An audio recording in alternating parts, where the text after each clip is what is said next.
Halo Pak Bambang dan teman-teman sekalian, saya Ricky. Hari ini saya akan menjelaskan tentang sejarah tarian dan musik. Selamat mendengarkan. Oke, jadi yang pertama kali kita itu masuk ke pengertian kesenian. Pengertian ini saya ambil dari pengertiannya si Profesor Bambang Sugiarto. Nah, menurut beliau, arti seni itu tidak hanya sekedar tentang indah. Lalu, seni itu dimengerti orang itu beda-beda. Karena menurut saya sendiri ya, seni itu kan dapat dilihat dari macam-macam sisi. Bisa dari sisi luarnya, yaitu fisik, atau juga dari perasaan orang. Nah, perasaan tiap manusia itu beda-beda. Makanya, seni itu dapat dimengerti tiap orang beda. Lalu, seni itu memiliki banyak makna. Ya, masih berhubungan dengan nomor yang dua tadi. Karena dimengerti tiap orang beda, makanya makna yang didapat tiap orang itu juga beda-beda. Lalu, menurut beliau juga seni itu berbicara tentang kebenaran. Dan yang terakhir yang saya dapat dari video beliau, seni itu isi keduniaan batin manusia. Ini adalah foto beliau, Profesor Bambang Sugiarto. Lanjut. Oke, kita masuk ke sejarah musik dunia ya. Kita bahas yang musik dahulu. Jadi, musik itu berkaitan dengan kebudayaan masyarakat di daerah tertentu. Musik berasal dari tradisi masyarakat yang sudah mengakar kuat, diturunkan secara turun-temurun dari generasi sebelumnya, dari atas gitu, dari kakek nenek moyang, sampai ke cicit-cicit gitu. Lalu, sejarah musik dunia dimulai pada abad kedua dan pada abad ketiga sebelum Masehi. Sejarah musik sudah ada sejak zaman purbakala dan kemudian dipergunakan untuk mengiringi upacara-upacara kepercayaan. Nah, sejak abad kedua dan ketiga sebelum Masehi, di Tiongkok dan Mesir itu udah ada musik yang mempunyai bentuk tertentu. Nah, dengan mendapat pengaruh dari Mesir dan Babylon, berkembanglah musik Hibrani yang di kemudian hari berkembang menjadi musik gereja. Musik itu kemudian disenangi oleh masyarakat karena adanya pemain-pemain musik yang mengembara serta menyanyikan lagu yang dipakai pada upacara gereja. Musik itu tersebar di seluruh Eropa. Kemudian, tumbuh berkembang dan musik instrumental maju dengan pesat. Setelah ada perbaikan pada alat-alat musik, misalnya biola dan cello, kemudian timbullah alat musik orgel. Nah, komponis besar muncul di Jerman, Perancis, Italia, dan Rusia. Abad ke-19, rasa kebangsaan mulai bangun dan berkembang. Oleh karena itu, perkembangan musik pecah menurut kebangsaannya masing-masing.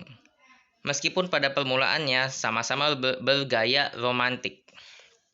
Nah, dimulai pada abad 20, Prancis sudah menjadi pelopor dengan musik impresionistis yang segera diganti menjadi musik ekspresionistis. Oke, ini adalah sejarah musik dunia gitu. Kita lanjut. Nah, sekarang pembagian alat musik menurut pendapat Dr. Timbul Haryono. Nah, ini jadi foto beliau. Nah, menurut beliau ini musik itu dibagi menjadi 4. Menurut sumber bunyinya ya. Yang pertama idiofon. Idiofon itu apa sih? Idiofon itu alat musik yang suaranya itu ada dari alat musik itu sendiri. Jadi tinggal biasa sih kayak dipukul atau kayak digoyangin kayak triangle gitu. Yang biasa buat ngamen di pinggir jalan gitu. Terus membranofon. Nah, membranofon seperti yang kita tahu arti kata membran. Membran itu kayak kulit. Nah, sumber bunyinya itu dari selaput kulit kayak apa namanya? Alat musik dari Papua itu tifa itu ada kayak kulit-kulitnya gitu kalau kita pukul, nah itu suaranya keluar. Nah, itu suaranya dari selaput kulit namanya. Lalu ada aerofon. Aero yang kita tahu aero itu artinya angin. Lalu fon itu harusnya suara ya. Jadi suara yang berasal dari udara yang ditiup. Contohnya apa sih? Nah, yang biasa kita sering pakai itu kayak pianika dulu di SD ya. Terus ada juga recorder yang baru kemarin kita pakai itu. Nah, yang terakhir menurut Dr. Timbul Haryono, itu ada juga namanya alat musik chordophone. Chord, chord itu kalau misalnya di pelajaran musik-musik itu kayak menggunakan ada kunci-kunci gitu ya. Kalau kayak gitar ada kunci apa sih namanya? Kunci G, Ya gitu yang saya tahu ya. Itu bunyinya itu berasal dari senar atau dawai. Karena kalau kita kayak main gitar gitu kan ada senar ya. Nah itu kita harus pencet beberapa senar itu baru menjadi bunyi yang macam-macam gitu. Jadi kayak membentuk satu kunci. Oke, lanjut. Lalu ada sejarah tari menurut Profesor Sugeng Priyadi. Oke, karena kita tadi sudah bahas tentang sejarah musiknya, kita masuk ke sejarah tari ya. Ini menurut Profesor Sugeng Priyadi. Oke, sejarah seni tari Indonesia itu bersifat klasik karena memiliki banyak unsur di dalamnya. Terus menurut beliau lagi, seni tari itu memiliki unsur ritual di dalamnya terutama dalam religi dan ritual yang berhubungan dengan gerak yaitu tari. Seperti yang kita tahu, dulu orang itu banyak menggunakan ritual kan sebelum ditemukan agama gitu untuk dianggap sebagai kepercayaan. Nah, kadang ada beberapa orang itu yang melakukan gerakan tertentu. Nah, dari situlah dikaiti dengan tarian. Lalu, tarian berhubungan dengan musik tradisional, yaitu sebagai iringan tari. Nah, selain adanya tarian, supaya lebih terlihat lebih sakral gitu dulu kan, jadi dipakai musik-musik kayak suara-suara yang khusus gitu kayak suara yang kayak ada suara alam, suara alat musik yang bau-bau seperti tenang gitu. Itu sebagai iringan tari. Lalu menurutnya, awal tari tidak pakai iringan musik, tapi menggunakan suara yang gegap gempita. Misalnya tari kecak. Dan awalnya ritual itu suci dan sakral. Lama-lama menjadi dapat dinikmati umum. Maksudnya apa? Jadi awalnya itu menurut beliau, musik itu nggak ada dalam tarian. Tapi orang cuma pakai suara-suara tertentu. Misalnya mungkin aja kayak suara kaki gitu. Untuk kayak dijadikan suara-suara supaya lebih terlihat menarik gitu ya. Kalau misalnya kita lihat orang nari tapi nggak ada pakai suara gitu kan kelihatannya sepi gitu. Nah, lalu untuk yang kedua dia bilang juga kalau awalnya itu tarian itu sifatnya suci atau kayak hanya orang tertentu kayak untuk memohon sesuatu kan sakral dan hanya dinikmati oleh kayak golongan tertentu kan. Kayak dulu mungkin kerajaan-kerajaan gitu sebagai persembahan ke dewa-dewa. Nah, kalau sekarang udah nggak terlalu lagi, jadi kayak tarian udah menjadi budaya dan bisa ditonton oleh umum. Nah, di dalam tarian itu mengandung filosofi hidup manusia, agama dan norma-norma yang membuatnya istimewa dan berharga. Nah, karena tarian itu mengandung sejarah manusia dari yang dulu itu ada hubungan dengan agama, kepercayaan manusia, dan tarian itu kan gerakan yang berhubungan dengan aturan-aturan manusia kayak menggambarkan gitu kan. Menggambarkan gerakan manusia misalnya lagi berjalan, lagi menyembah atau apa. Nah, itu makanya menyebabkan adanya norma-norma atau kebiasaan manusia. Nah, karena tarian itu mengandung kayak sejarah manusia dan macam-macam gitu, itu yang bikin gitu kayak istimewa dan berharga gitu. Jadi kayak nggak cuman asal gerak-gerak, gak jelas gitu kan. Tapi dia mengandung kayak kalau misalnya kita membaca sejarah gitu, mengandung masa lalu manusia yang sebenarnya itu menarik untuk dibahas. Lanjut. Lalu kita masuk ke sejarah tari dunia. Tari yang lahir tumbuh berkembang dalam suatu masyarakat yang kemudian diturunkan atau diwariskan secara terus-menerus dari kayak yang musik juga. Dari kakek nenek moyang sampai ke cicit-cicit. Itu arti dari tari tradisional ya. Nah, keberadaan tari berawal dari masa prasejarah. Di gua-gua Eropa, Afrika, dan Asia, ada goresan-goresan yang menggambarkan manusia pertama yang mempraktikkan seni ini. Salah satu contoh yang paling terkenal adalah penyihir penari di Departemen Prancis Ariège di dalam gua Trois Frères. Para arkeolog telah lebih jauh menemukan kuburan yang dihiasi dengan gambar penari di Mesir. Dan gambaran serupa itu di tempat perlindungan batu Bhimbetka di India. Nah, penggambaran inspiratif itu berusia kira-kira 30.000 tahun. Lanjut. Nah, kita masuk lagi.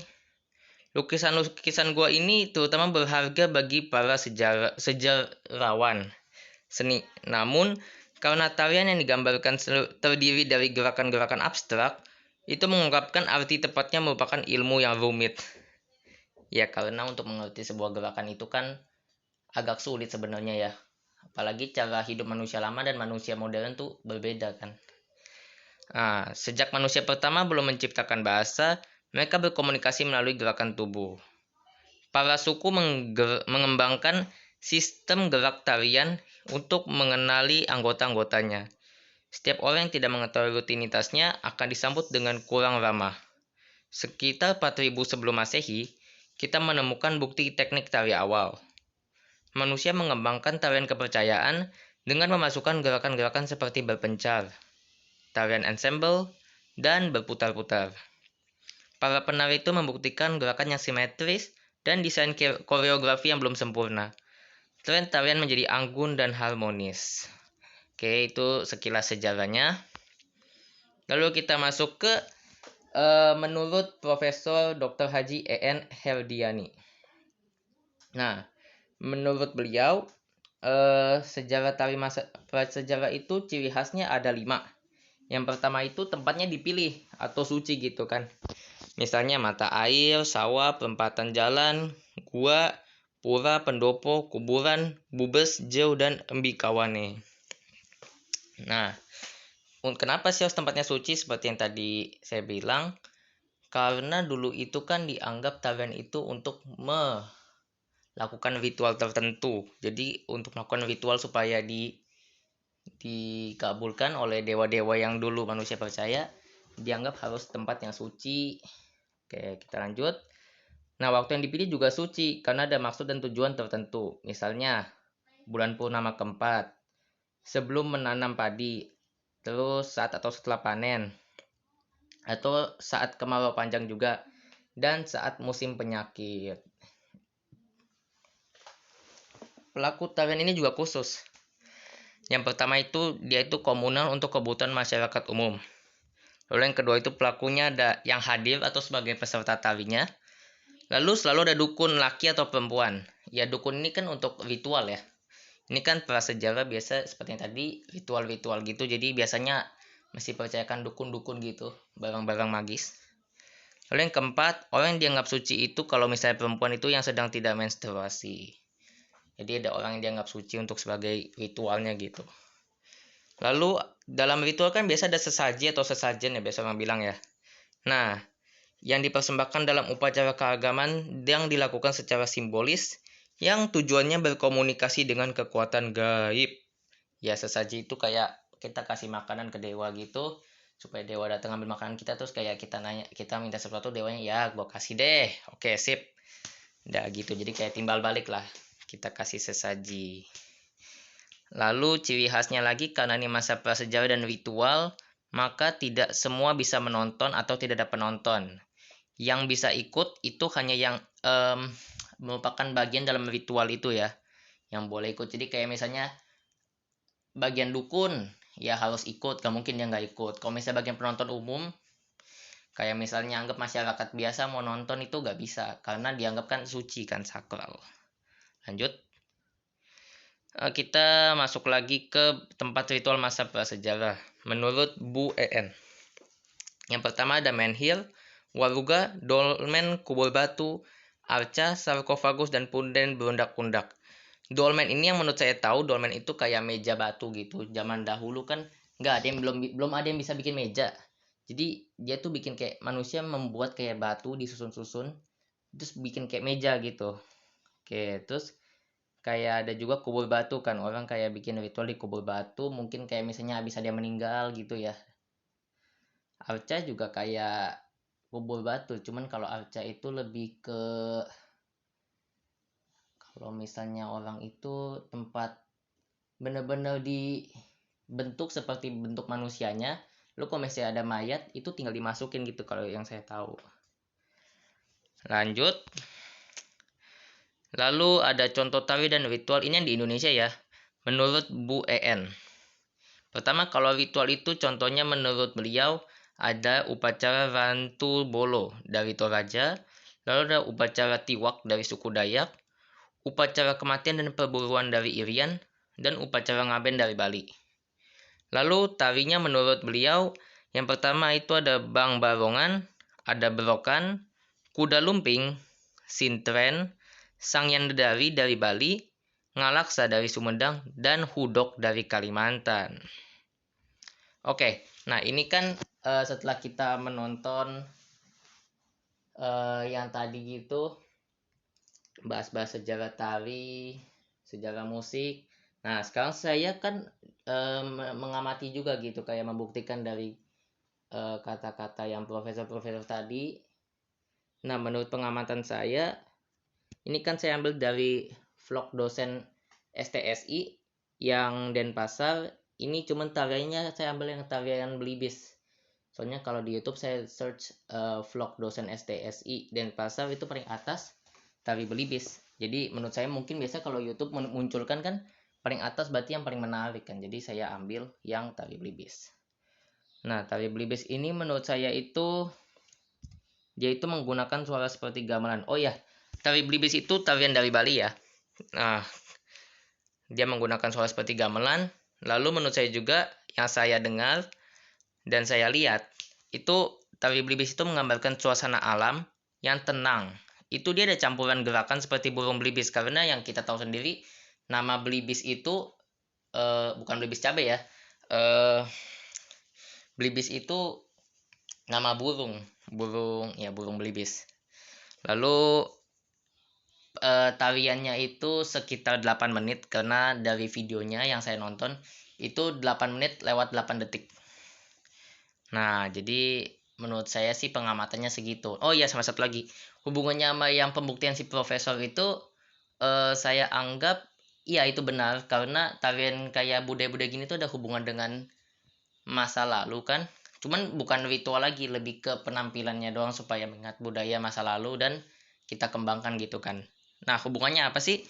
Nah, seperti yang tadi dari profesor-profesor tadi, eh sebelumnya kan kalau kata Bu En bilang kan prasejarah itu tari itu kan gak ada penontonnya. Nah, tapi sekarang udah ada penonton. Buktinya apa? Ini ada orang bikin vlog. Lalu ada juga lagi kan menggunakan suara-suara gamelan atau suara alam kan. Yang saya bilang sakral itu tadi kalau nggak salah kata Bapak Timbul Haryono.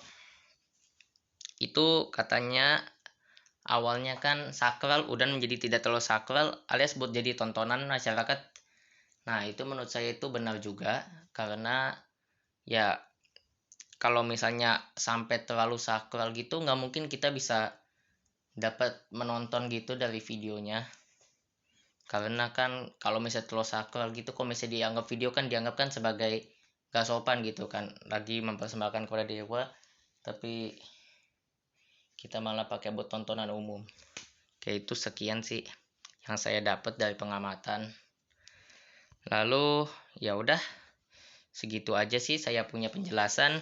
Ini saya punya link yang saya searching gitu, ada dari YouTube, dari Tari Belibis, terus Bapak Timbul Haryono, Bu En, dan Bapak Sugeng Priyadi yang filsuf kesenian ya. Lalu untuk yang tadi yang Bapak Timbul Haryono itu saya dapat dari websitenya Indonesia Info Gamelan, tuh Pesona Indonesia deh. Oke, sekian itu aja sih. Mohon maaf jika ada salah dan kekurangan dalam saya menjelaskan. Terima kasih telah menonton.